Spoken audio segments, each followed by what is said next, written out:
இயேசு கிறிஸ்துவில் பிரியமான சகோதர சகோதரிகளே, புனித பவுலடியார் பிலமோனுக்கு எழுதிய திருமுகம் புனித பவுலடியாரின் கடிதங்களிலே மிக சிறியதாயினும் மிக சிறந்த ஒரு பரிந்துரை மடலாக இருக்கிறது. கொலேசை நகரிலே பிலமோன் என்கிற ஒரு செல்வந்து உண்மையான கிறிஸ்தவர் வாழ்ந்து வருகிறார். ரோமையர்கள் ஆட்சி செய்த நாட்களிலே செல்வந்தர்கள் அடிமைகளை வைத்திருப்பது சட்டத்திற்கு விரோதமானது அல்ல, மாறாக சட்டமே சொன்னது அவர்கள் அடிமைகளை வைத்திருக்கலாம் என்று. அந்த நிலையிலே ஒனோசிம் என்கிற ஒரு அடிமை இந்த பிலமோனுடைய வீட்டிலே அடிமையாக இருந்து வருகிறார். ஒரு குறிப்பிட்ட காரணங்களுக்காக ஒனோசிம் பிலமோனை விட்டு அவருடைய தலைவரின் நண்பனாகிய பவுலடியாரிடத்திலே வருகிறார். இதை பார்த்த பவுலடியார் மீண்டுமாய் ஒனோசிமை பிலமோனிடத்திலே அனுப்புகிற பொழுது ஒரு அன்பு மடலை எழுதி அவரிடத்திலே கொடுத்து அனுப்புகிறார். அந்த மடல்தான் இன்று நாம் வாசிக்க கேட்ட முதல் வாசகத்தினுடைய அந்த தொடர்ச்சி. இந்த மடலிலே பவுலடியார் பிலமோனிடத்திலே ஒரு உண்மையான கிறிஸ்துவ வாழ்வு எப்படி இருக்க வேண்டும் என்று மிக அழகாக எடுத்துரைக்கிறார். ஒரு கிறிஸ்தவன் தனக்கு எதிராக தீமை செய்தவர்களை மன்னித்து ஏற்றுக்கொள்ள வேண்டும், அடுத்தவர்களை அன்பு செய்து வாழ வேண்டும் என்கிற கிறிஸ்துவனுடைய விழுமியங்களை அவர் அடிக்கோளிட்டு பிலமோனுக்கு அந்த கடிதத்தை கொடுத்து அனுப்புகிறார்.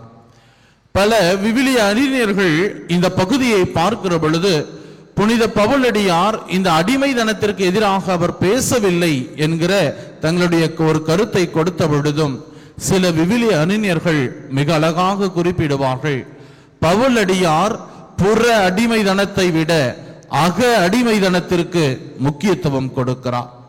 புற அடிமைதனத்தை விட மிகவும் மோசமான அக அடிமைத்தனமாகிய பாவ அடிமைதனத்திலிருந்து வெளிவருவதன் வழியாக அவர் உண்மையான கிறிஸ்தவராய் வாழ முடியும் என்கிற ஒரு செய்தியை கொடுக்கிறார். ஆதலால் தான் பவுலடியார் பிலமோனிடத்திலே அந்த கடிதத்தை கொடுத்து, நீ ஒனோசிமை, உனக்கு எதிராக தீமை செய்தவனை நீ மன்னித்து ஏற்றுக்கொள்ள வேண்டும், அவனை நீ ஒரு அடிமையாக அல்ல, மாறாக ஒரு நண்பனாக ஒரு சகோதரனாக ஏற்றுக்கொள்ள வேண்டும் என்று அவர் குறிப்பிடுகிறார். அதே போல இன்றைய நாளினுடைய நற்செய்தி வாசகத்திலே அக அடிமைதனம், அதாவது பாவ அடிமைதனத்திலிருந்து வெளிவருவதற்கான ஒரு உன்னதமான வழியை இன்றைய நற்செய்தி வாசகம் நமக்கு எடுத்துரைக்கிறது. இறையாட்சி உங்களிடையே இருக்கிறது, இறையாட்சி உங்களில் இருக்கிறது என்பதை நாம் ஏற்றுக்கொள்வதன் வழியாக, இறையாட்சி என்பது கிறிஸ்துவ விழுமியங்களின் படி வாழ்வதன் வழியாக இருக்கிற வாழ்வியல் முறையே என்பதை நாம் ஏற்றுக்கொள்வதன் வழியாக பாவ அடிமைதனத்திலிருந்து நம்மால் வெளிவர முடியும். அத்தகைய இறையாட்சியை நாம் ஏற்றுக்கொள்வதன் வழியாக பிறர் அன்பு, கடவுளுடைய அன்பு, இயற்கை மட்டிலான நம்முடைய பார்வை மாறுபடும் என குறிப்பிடுகிறார். சிந்தித்து பார்ப்போம்.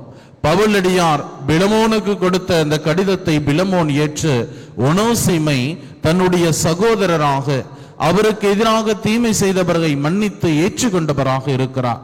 பவுலடியாரை போல இறைவனுடைய வார்த்தைகள் நம்முடைய வாழ்விலே பல இடங்களிலே மீண்டும் மீண்டுமாய் நமக்கு எடுத்துரைத்து கொண்டிருக்கிறது.